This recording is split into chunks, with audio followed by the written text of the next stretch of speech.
Good morning, friends. I hope you're all well. I saw something in the news that I just had to tell you about. I saw a picture of the night sky, but not quite as we know it. Not like just looking out the window. I saw a picture of the sky 5,700 light years away. That's really, really far away. In the Eagle Nebula. And it's a beautiful picture of a series of pillars, tall clouds, tall space clouds, if you will, in the night sky. It was taken in 1995, which is it's a lot older than many of you watching, I suspect. But why it was in the news now is because some very clever scientists have mapped out that same stretch of sky with the tall columns of cloud. And when we're talking about size, they're 3.5 times bigger than our solar system. So they're bigger than any clouds you see in the sky. Anyway, so these clever scientists, they have found a way of looking at that same patch of sky using infrared light. Now that sounds like something you'd expect of a superhero, at least I would. And when you look at these huge pillars of space clouds with infrared light, you can see behind the clouds, and you can see hundreds of beautiful, bright, shining stars behind them. They look a bit like diamonds in the sky. It's beautiful. It made me think a little bit about faith. It made me think about what is behind those clouds, the people who ask those questions, the people who ask for evidence, the people who ask for proof.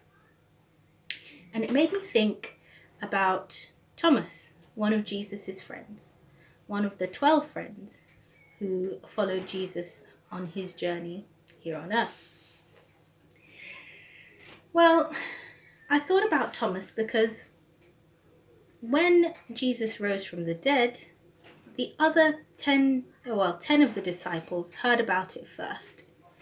And they told Thomas, and Thomas said, "Hold on a minute, I just can't believe it until I see it with my own eyes. I need to put my finger in the wounds of his hands and the wounds of his sides so that I can know for sure, I can know for certain." And Jesus appeared to him and the other disciples 8 days later. And he showed him his hands, and he let him touch his sides and his hands. And Thomas was blown away. It's a very special relationship, I think, that Thomas had with Jesus. And it made me think there are many ways to have faith. You can believe straight away. You can ask questions. You can ask for evidence. You can ask God to show you. And there are different ways, and they're all valid in the eyes of God. 2 routes to God, both acceptable in God's eyes. Let's look at Hebrews 11. It says, faith is confidence in what we hope for and the assurance about what we do not see. And in Matthew 17, it says, if your faith is as small as a mustard seed, I actually have some mustard seeds here for you. I don't know if you can see them. They're really tiny. If I hold one up, you can see. If your faith is as tiny as a mustard seed, you can say to the mountain, move from here to there, and it will move.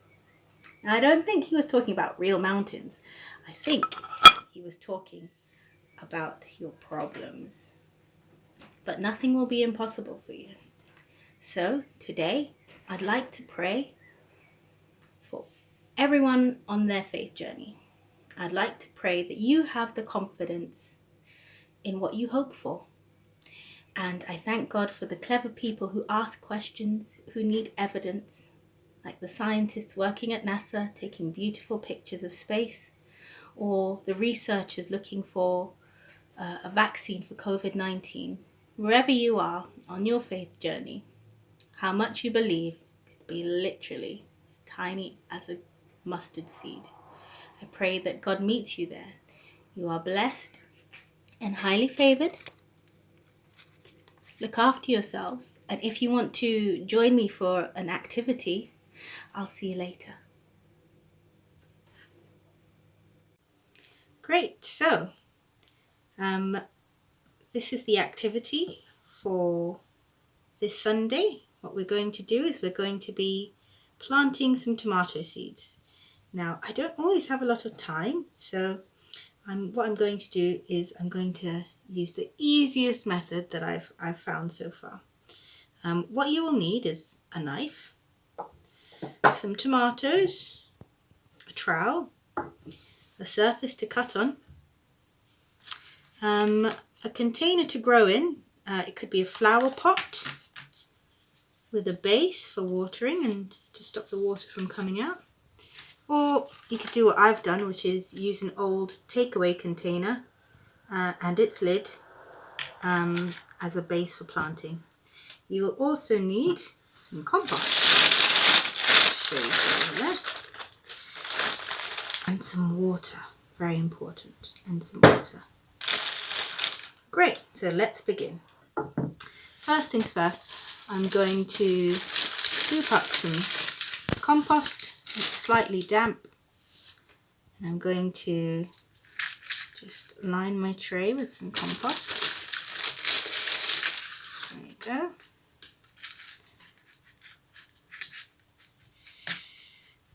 Brilliant.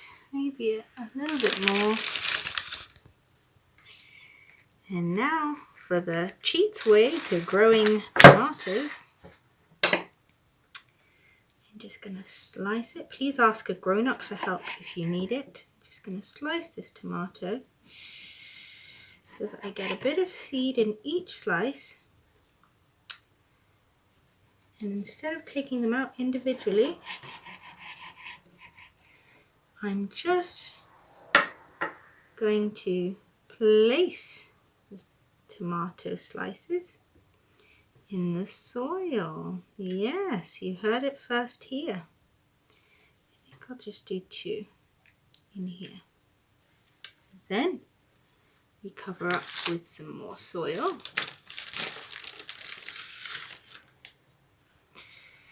Just a light layer over the top.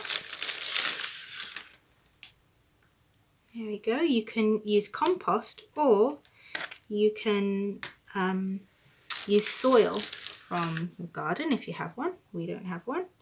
So I've got a very trusty bag of compost to help me when I want to plant things. There we go. Then we water, just a little bit of water. Keep it moist. Now, some might say this is the hard bit, which is the waiting. So now that we've done this, please put it in an area which is partially sunny, not too sunny, but just a little bit sunny, maybe in the shade outside, I don't know, or indoors. Yes, keep it indoors for the meantime.